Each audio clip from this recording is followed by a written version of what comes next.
నన్ను విడువడు, నడిపిస్తాడు నా దేవుడు.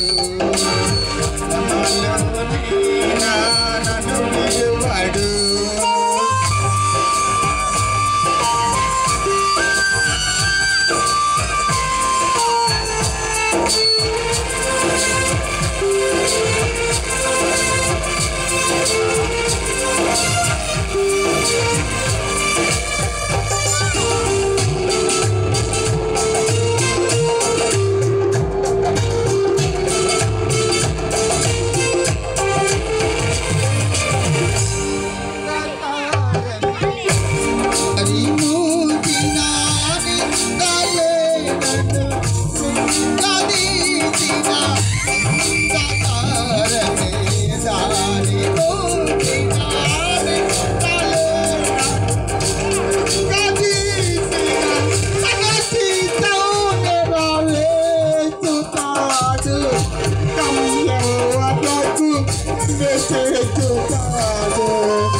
నన్ను చేర్చుతాడు, నడిపిస్తాడు నా దేవుడు. శ్రమలోనైనా నన్ను విడువడు, నడిపిస్తాడు నా దేవుడు. శ్రమలోనైనా నన్ను విడువడు.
నన్ను విడువడు, నడిపిస్తాడు నా దేవుడు.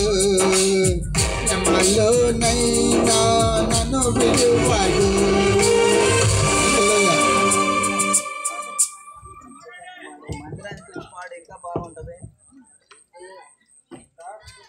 చక్కటి పాట పాడి సామెలు పాడినందుకు వందనాలయ్యా. ఇట్లాగా ఆదివారం రా చర్చిలోకి మంచిది. ఇక్కడ ఇంతవటికి దేవుడు చేసిన ప్రతి మేలును బట్టి కృతజ్ఞతాస్తుతులతో కూడిన ప్రార్థన ఏర్పాటు చేశాడు. అంకమ్మ గారికి బలహీనతలో ఉండినప్పుడు ఈ ప్రార్థన ఒప్పుకొని ఉన్నారు. ఈరోజున మనవడు పుట్టినరోజు. ఇంకొకటి కూడా ఈ కుటుంబానికి గుర్తు చేయాల్సిన రోజు ఉంటుంది. వారికి తెలుసు, ఎస్తేరు బాబు ఈరోజు దేవుని సన్నిధికి వెళ్ళిన ఈరోజు కూడా అదే డేటు కాబట్టి ఆ బిడ్డను కూడా నీతిమంతులను జ్ఞాపకం చేసుకునుట ఆశీర్వాదకరం.